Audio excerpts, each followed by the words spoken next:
대략 300여 개의 종족과 742개의 지방 언어를 가진 인도네시아를 나라 이름으로 지칭할 수는 있지만 종족 각각의 서로 다른 문화와 종교, 생활 방식 이런 것들을 하나로 묶어 인도네시아 문화 또는 인도네시아 사람들이라고 통칭하기에는 그 대상이 너무나도 광범위합니다. 그래서 오늘은 인도네시아 사람들의 문화 첫 번째 시간으로 자와섬 사람들의 특징, 문화와 관련된 이야기를 해보려고 합니다. 인도네시아의 정치, 경제, 문화의 중심인 자와섬의 양대 종족인 자와 사람들과 순다 사람들이 지닌 성격과 문화의 특징에 대해 이야기해 보려고 합니다. 먼저 자와 종족에 관한 이야기로 시작하겠습니다. 자와 사람들은 조상 대대로 자와섬 중부와 동부, 수마트라 남단, 람풍에 이르기까지 광범위한 지역의 분포에 살아가고 있습니다. 인도네시아 전체 인구 2억 6천만 명 중 자와 사람들은 대략 1억 명 정도로 인도네시아 전체 인구의 대략 40% 정도의 비중을 차지하는 종족입니다. 자와 사람에 대한 이미지 하면 가장 먼저 떠오르는 것이 친절과 미소입니다. 그리고 자와 언어와 문화의 우수성, 자신들의 역사에 대한 자부심이 대단한 민족입니다. 1945년 인도네시아가 독립된 이후 지금까지 인도네시아의 대통령들은 모두 자와 사람이었습니다. 한 번의 예외가 있었는데 그것은 1966년 쿠데타를 일으켜 권력을 찬탈해 1998년까지 32년간 독재로 집권하면서 부정부패와 경제 실정으로 IMF를 겪게 되자 국민들의 반정부 시위로 1998년 2대 수하르토 대통령이 물러나면서 슬라웨시 출신 하비비 대통령이 임시로 대통령직을 승계받아 인도네시아를 집권했던 때를 제외하면 인도네시아 현직 조코위 대통령까지 단 한 번도 자와 사람이 아닌 다른 지역 출신 대통령이 없었습니다. 인도네시아에서 대통령이 되기 위한 가장 기본적인 전제 조건 첫 번째는 인구가 가장 많은 자와 사람이어야 하고 두 번째 전제 조건은 인도네시아 사람들 87%가 믿는 종교 이슬람 신자여야 합니다. 인도네시아 전체 인구의 40%, 1억 명의 인구를 가진 자와족 출신이 대통령 자리를 갖는 것은 너무나도 당연한 결과입니다. 자와 사람들을 유심히 보면 우리와 비슷한 문화를 가진 민족이기도 합니다. 다른 민족에 비해 자식에 대한 부모의 교육열이 가장 높고 어른을 보면 머리 숙여 공경과 존경을 표하는 문화입니다. 그리고 식사할 때 말하는 행동이 예의에 어긋난다고 여기는 문화를 가지고 있습니다. 제 아내도 자와 사람인데 여기 자와 민족은 남들과 얼굴 붉히는 일을 극도로 꺼려합니다. 예를 들면 자정이 넘은 시간에 우리 집 앞에서 웃고 떠드는 사람들이 있는데도 알아서 갈 테니 그냥 내버려 두라고 하고 물건을 살 때도 깎아달란 소리도 못하게 합니다. 비싸면 다른 데 가서 사면 되지 왜 남의 물건의 가치를 마음대로 정해 버리냐는 것이죠. 뭐 이런 식입니다.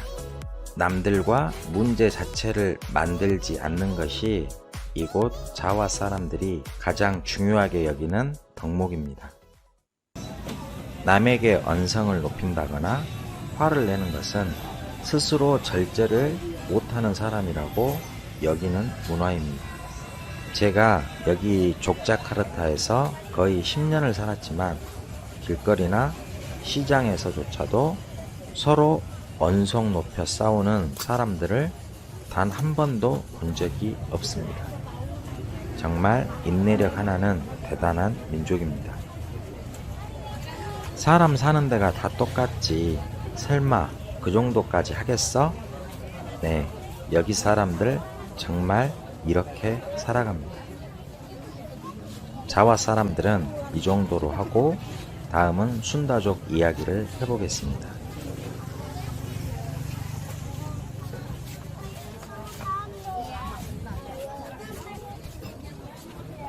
인도네시아에서 두 번째로 많은 인구를 가진 종족은 자와 섬 서부에 뿌리를 둔 순다족입니다.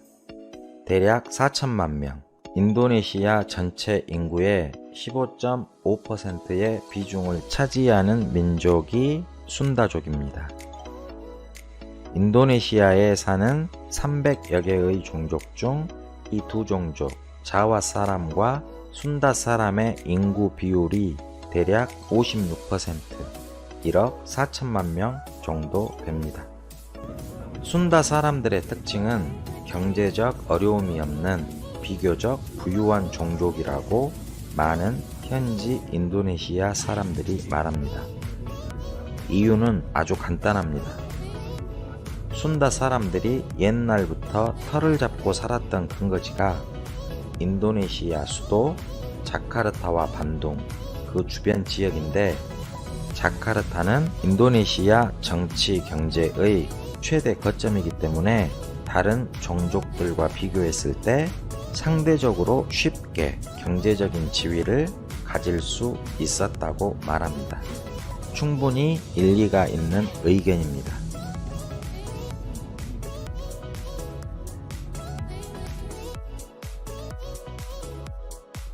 한국 사람 눈으로 봐서는 같은 갈색톤 피부라서 구분하기가 쉽지 않지만 순다 사람들이 자와 사람들보다 피부가 흰 편이라고 합니다. 그래서 미남과 미인이 많은 민족이라고 알려져 있기도 합니다. 인도네시아 사람들은 흰 피부가 아름다움의 요소 중 가장 으뜸이라고 생각하는 사람들입니다.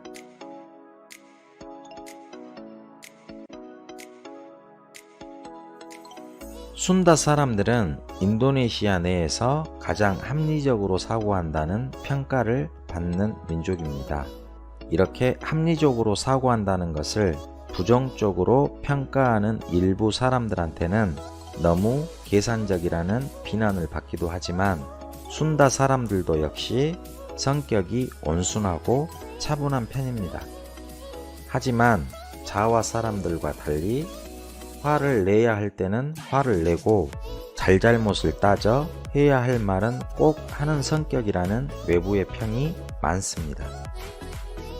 제 주변 순다 사람들을 보더라도 자와 사람들보다는 순다 사람들이 확실히 꼼꼼해짐을 확실히 하고 자신의 의견 표현도 적극적입니다. 순다 사람들 뿐만 아니라 다른 종족이라도 자카르타나 수라바야 등의 대도시에 사는 사람들이 더 작은 도시나 시골 사람들보다는 자기 주장이 강한 편입니다. 자와 사람들이 화가 나면 어떻게 대처하는지 여러분들 혹시 아시나요? 제 주관적인 판단으로 자와 사람들은 순다 사람들보다 훨씬 더 냉정하다고 말하면 맞을 것 같습니다. 제 눈에 비친 자와 사람들은 다음부터 안 봐버리면 그만인 것을 언성까지 높여가면서 자신의 감정을 남에게 들춰보이는 감정 낭비 따위는 하지 않는 사람들입니다. 따뜻한 미소 속에 감춰진 냉정함이라고 표현할 수 있겠습니다. 저는 현재 족자카르타 현지 대학 우베의 대학에서 인도네시아어 문학을 전공하고 있습니다. 학교 생활을 하면서 과 동기 아이들과 생활하며 느낀 것들, 그리고 제가 운영하는 메가바하사에서 한국어를 가르쳤던 현지 학생들, 제 직원들, 그리고 선생님들과 부대껴가면서 경험했던 것들을 제 주관적 표현으로 말씀드리는 것입니다. 사람들마다 인도네시아에서 살아온 경험이 모두 다 제각각이기 때문에 제가 드린 말씀을 너무 맹신하지는 마시고 그냥 참고 정도만 하시면 현지에서 생활하실 때 약간의 도움은 되실 겁니다. 오늘은 여기까지 하고 다음에는 더 유익한 주제로 다시 찾아뵙겠습니다.